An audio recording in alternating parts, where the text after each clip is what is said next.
స్వామియే శరణమయ్యప్ప. ముందుగా శ్రీ మహాగణపతి దేవతోప్య నమః.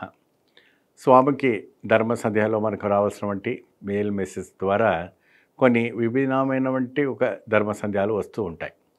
ఎప్పుడీనే నేను సాఫ్ట్వేర్ కంపెనీలో జాబ్ చేస్తాను గురుగారు.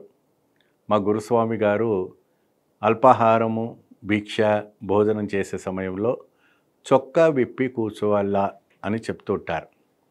చొక్కా విప్పి కూర్చొని పంచగట్టుకొని చక్కగా భోజనం చేయాలని ఇది ఒక ఇది వాస్తవం, ఐదీగం.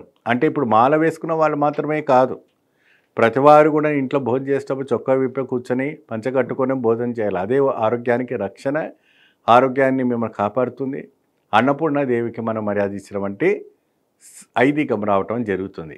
కానీ అది ఇప్పుడు ఈ రోజుల్లో మనకి ఎక్కడ కూడా కనపడటం లేదు. కాబట్టి ఈ వ్రత నియమాల్లో కొన్నింటికి పెట్టారు ఏమండి, ఇది తప్పకుండా మనం పాటించాలి. అయితే ఆఫీస్కి మీరు మీ ఆవిడ గారు భోజనం చేసి, అంటే భోజనం డబ్బా పంపించిన తర్వాత అక్కడ వెళ్ళి మీరు పేపర్ ప్లేట్ పెట్టుకొని మీరు భోజనం చేస్తారు.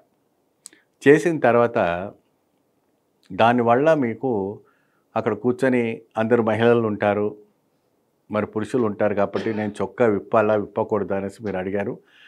అటువంటి పరిస్థితి వచ్చినప్పుడు ఎటువంటి కూడా చొక్కా విప్పే అవసరం ఉండదు.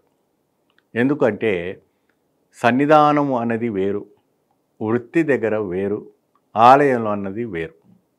ఇక్కడ మూడు విశేషంగా కనిపిస్తుంది. దేనికి కావాల్సినటువంటి దానికి ప్రెమిసల్గా మనము ఇవ్వాలి, దానికి ప్రాముఖ్యత ఇవ్వాలి. మీరు మీ ఆఫీస్లో మీరు విచ్చలవిడిగా మీరు బట్టలు ఇప్పి కూర్చొని భోజనం చేస్తుంటే ఏ ఒక మేనేజ్మెంట్ కూడా ఒప్పుకోదు వాస్తవానికి. కాబట్టి మీ యొక్క దీక్షానికి సంబంధించినటువంటి రెస్పెక్ట్ మీ మనసులో ఉంటే చాలు. మీ చొక్కా వేసుకోండి, పైన కండవ కప్పుకోండి, ఊరికే మీ మాల చూపించి మెల్లగా ఎవరు తెలియకుండానే ఆ నైవేద్యాన్ని కూడా స్వామికి చూపించి చక్కగా 3 సార్లు ఓం భువ ఓం శుభం నచ్చతుర్వరేణ్యం భర్గో దేవస్య ధీమహి ధియో యోన ప్రచోదయాత్ అని చెప్పి ఆ ఒక నైవేద్యాన్ని కూడా అమ్మవారికి, స్వామివారికి చూపించి చక్కగా ఆ తీర్థం స్వీకరించి మీరు భోజనం చేసుకోవచ్చు. అందరితో కలిసి తినాలా, తనిగా తినాలంటే ఇప్పుడు చూడండి, రకరకాలుగా కొంతమంది తెచ్చుకుంటారు. అందరితో కలిసి తినే ఒక ఈ దీక్ష కాదు.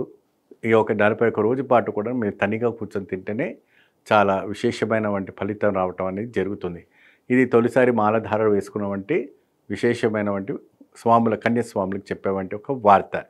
మరి మీరు తిన్నవంటి ఆకు విసర్జన కూడా ప్రత్యేకమైన ఒక కవర్లో వేసి పెట్టుకోండి. మీరు వెళ్ళే దారిలో ఎక్కడైనా కూడా ఎవరు నడవలేని ప్రదేశాలు వేయండి.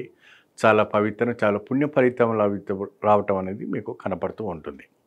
ఏది ఏమైనప్పటికీ కూడా కొన్ని కార్యక్రమాల్లో మనము తెలుసో తెలియక చేస్తుంటాం. మానవ సాధ్యం అది, తెలుసో తెలియక ఎన్నో తప్పు చేస్తుంటాం, మానవ సాధ్యం. కాబట్టి ఆ ఒక విషయాల్లో మాత్రం మీరు కొన్ని జాగ్రత్త వహించండి. భయపడే విషయం లేదు, తప్పకుండా మంచి ఫలితం లభిస్తుంది. నమస్తే. స్వామియే శరణమయ్యప్ప.